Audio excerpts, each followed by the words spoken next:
안녕하세요. 표현입니다. 독서 교육은 갈수록 중요시 되는 것 같아요.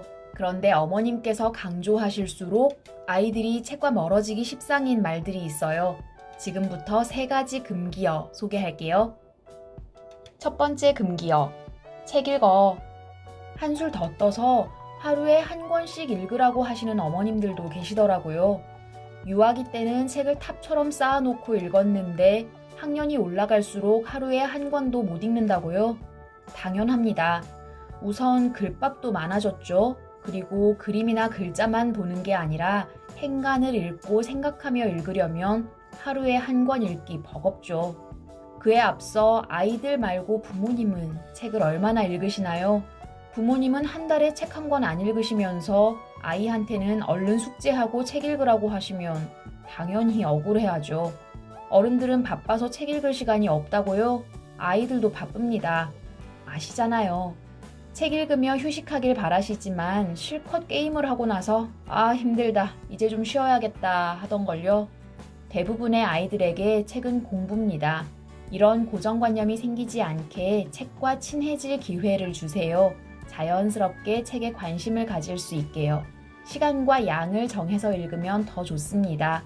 하루에 20분에서 30분 정도, 입으로 소리내 읽는 것과 비슷한 속도로 독서할 만한 분량이 좋습니다. 빠르게 휙휙 읽어 넘기는 게 습관되지 않도록 해주세요.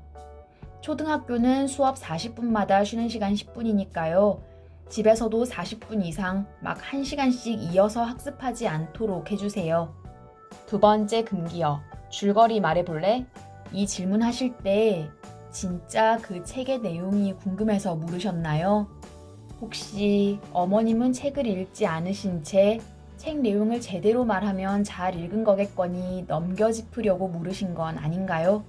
그래서 아이들이 제대로 말하지 못하면 이렇게 말씀하시죠. 책 똑바로 읽은 거 맞아? 최근에 보신 영화 내용 말씀해 보시겠어요? 주요 내용만 탁탁 짚어 말하기는 상당히 어렵습니다. 대강 간추려 말하라고 하면 아이들도 앞부분은 어찌어찌 줄여서 말해요. 그런데 하이라이트부터는 무너지는 경우가 다반사예요.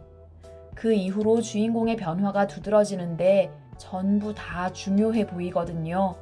어차피 책 내용은 시간이 지나면 흐릿해질 테고 그 내용을 외우기 위해 독서를 권장하는 건 아니니까 확인 질문 말고 이왕이면 감상 질문을 해주세요. 주인공을 보며 어떤 기분이 들었는지, 나였다면 그 상황에 어떻게 했을지, 다른 결말을 만든다면 어떻게 바꾸고 싶은지 등등 책 내용을 바탕으로 생각하는 힘을 키울 수 있도록요. 단, 소위 입만 살아서 눈치껏 꾸며 대답하는데 능한 친구들은 꼼꼼히 읽는 연습이 꼭 필요합니다. 세 번째 금기어. 독후감 써야지. 읽는 것까진 괜찮은데 독서록 쓰는 게 싫다는 아이들이 꽤 많아요. 제 채널에도 독후감 쓰기 재생 목록이 있긴 하지만 필요한 경우에 활용하시라는 거지 독후감을 억지로 쓰는 건 반대합니다.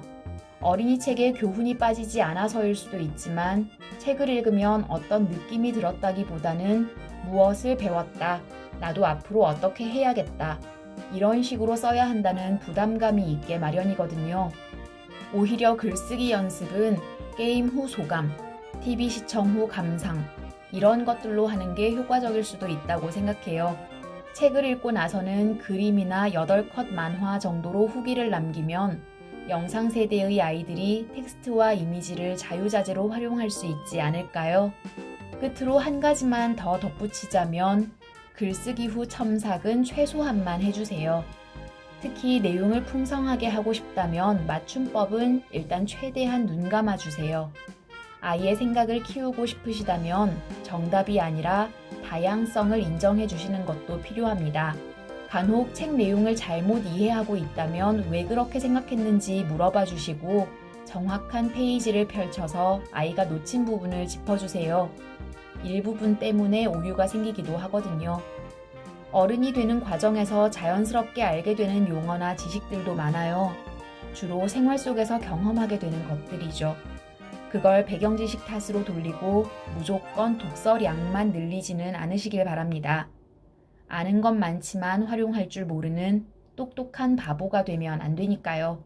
다음에 또 만나요. 안녕.